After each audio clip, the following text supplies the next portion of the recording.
64 species in genus Ledebouria. December 25th, Ledebouria, the silver squill, defines December 25th. Ledebouria symbolizes mystery and elegance.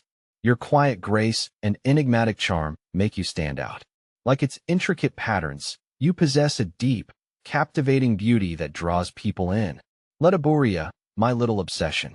Hi, I'm Ferb Vu, and I have a confession. I'm a bit obsessed with Ledebouria. You might be thinking, lead what now? Don't worry, you're not alone. These fascinating little plants fly under the radar for many, but once you get to know them, their charm is hard to resist. Ledebouria are a genus of bulbous perennials native mostly to Africa. They're part of the Asparagiaceae family, which puts them in the same extended family as asparagus, surprising, right? And hyacinths. But unlike their more famous relatives, Ledebouria are prized for their foliage rather than their flowers. A kaleidoscope of colors and patterns. What captivates me about Ledebouria is the sheer diversity of their leaves. They come in a stunning array of colors and patterns, seemingly designed by an artist with a penchant for the abstract. Some sport silvery green leaves with darker green spots, like a leopard's coat. Others have stripes, blotches, or even intricate marbling. And the colors? Deep purples, vibrant greens, and even hints of pink and red can be found in this remarkable genus. It's like having a miniature art gallery in your own home. Each pot of Ledebouria is a unique masterpiece, and I find myself constantly drawn to their intricate patterns and subtle color shifts. More than just a pretty face. But Ledebouria are more than just pretty faces. They're also incredibly tough and easy to care for. They thrive in well-draining soil and bright, indirect light, making them perfect for both indoor and outdoor cultivation. Plus, they're relatively drought-tolerant, which is a major bonus for someone like me who occasionally forgets to water. I found that Ledebouria are also quite adaptable. They can tolerate a wide range of temperatures and humidity levels, and they're not particularly fussy about soil type.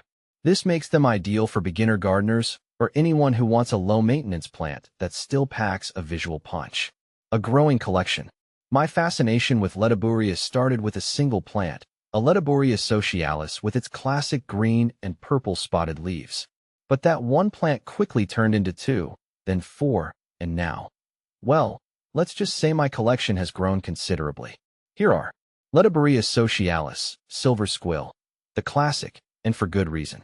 Its silvery leaves with purple spots are a timeless combination. Ledebouria ovatifolia, known for its deep purple, almost black leaves. A real statement piece. Ledebouria cooperi. This species has long, narrow leaves that are heavily spotted with dark green. Ledebouria galpinii. This one is a bit more unusual, with textured leaves and delicate pink flowers. See full list at monsteraholic.com. The joy of propagation. One of the things I love most about Ledebouria is how easy they are to propagate. They readily produce offsets, or pups, which can be easily separated from the mother plant and potted up to create new plants.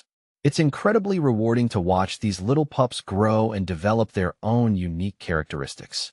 I've also had success propagating Ledebouria from leaf cuttings. Simply take a healthy leaf, let it callus over, and then place it on top of some well-draining soil. With a bit of patience and moisture, you'll soon see new bulbs forming at the base of the leaf. A constant source of fascination. My Ledebouria collection brings me immense joy. I love watching them grow and change throughout the seasons.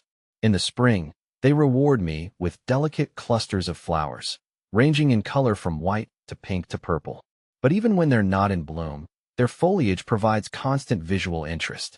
I often find myself lost in thought while observing my Ledebouria. Their intricate patterns and subtle nuances seem to hold endless fascination. They're a reminder of the beauty and diversity of the natural world, and a testament to the resilience and adaptability of life. If you're looking for a unique and rewarding plant to add to your collection, I highly recommend giving Ledebouria a try. You might just find yourself as captivated by them as I am.